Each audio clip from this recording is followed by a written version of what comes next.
certainly churches traditionally have been involved in broadcast television, and the Catholic Church number of had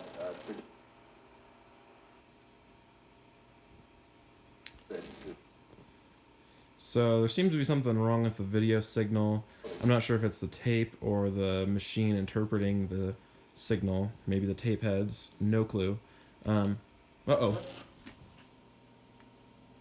I heard a crackling sound that was not great. Oh, that's because of my elbow is on a piece of paper.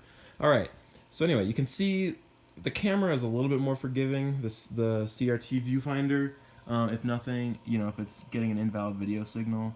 However, the DVD player that I'm playing through, and possibly the projector itself, although I think it is the DVD player, is having a hard time with it. So I'm going to try to record over this maybe and see if I can generate a new signal and see